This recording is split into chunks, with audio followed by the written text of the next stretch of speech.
What's up, guys?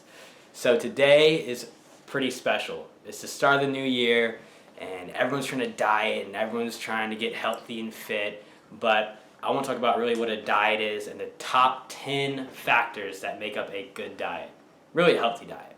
So let's first talk about what a diet is. So most people think a diet is something that is, focused around clean eating, good and bad foods. They're going to be starving themselves. As everyone at my job thinks, just eating chicken and rice. I mean, I just like chicken and rice. But really, the word diet comes from the Latin root word dieta, which means a manner of living. So that kind of puts a different perspective on dieting. And it's more of just a way that we're approaching our goals and the way that we're eating, which is just fueling our body. That's all it is. That's what it should be. But it should be enjoyable. So let's get into the top 10 factors of a healthy diet. So this is coming from ALAN Aragon's UK conference in 2013. This is not coming from me. I just believe in it wholeheartedly to be the truth. So, number 1, it has to respect your personal taste preferences. No one wants to enjoy a diet, or no one even wants to go on a diet that they're not enjoying the food. That's the number 1 most important thing. If you don't like the food, you shouldn't eat it. Number 2, it has to support your mental and physical performance goals. So what that means is that if you're an athlete, whether you're trying to lose fat, put on muscle, you need to eat for that goal. You shouldn't be eating a caloric surplus if you're trying to lose fat and lose weight. It just doesn't flow. Number 3, it has to cover your macro and micronutrient needs. So what that means is that, you're hitting fats, proteins, and carbs for your calories, whatever, but also micronutrients are super important. That means you're getting quality foods. Now, fiber is really important too, and people seem to just kind of throw that out the window and they just eat Pop-Tarts and whatever people think you eat if it fits your macros. That's not the case. I think it's very important to track what you eat, and it will help you in the long run understand what you're putting into your body. Number 4, no unnecessary or scientifically unfounded food restrictions. You don't need to cut out things that you do not need to cut out. A lot of people believe that just because someone on YouTube said something, they should believe it.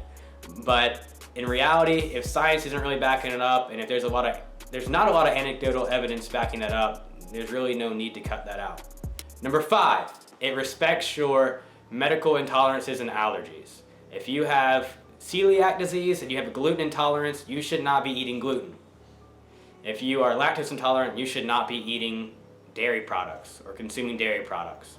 It's really that simple. Number 6, it has to be convenient.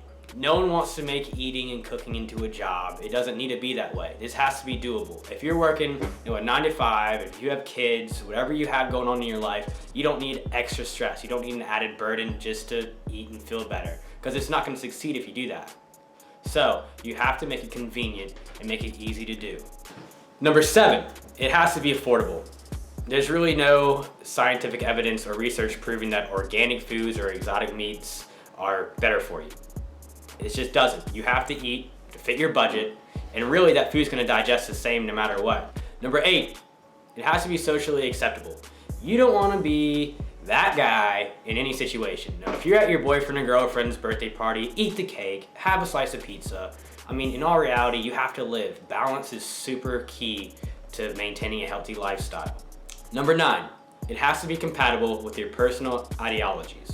So if you're a vegan, vegetarian, whatever, it needs to follow along those guidelines. You don't need to change your beliefs really just for a diet. It's just up to you. Number 10, really in my opinion, this is the most important one. It needs to be sustainable long term. If you're getting ready for a show and you're in prep mode, you're dieting down, you're going towards that goal. You're dieting towards that goal. It's a pretty long-term goal, 12, 16 weeks, whatever it may be, you're following that set diet. So it doesn't need to be a lifelong thing. It just needs to be sustainable until you reach your goal, and then it changes for the next goal. So that's it. Hey guys, thanks for tuning in to watch this video. Like, subscribe, share, everything. Follow me on all the social media down in the description below, and I will see you guys next week.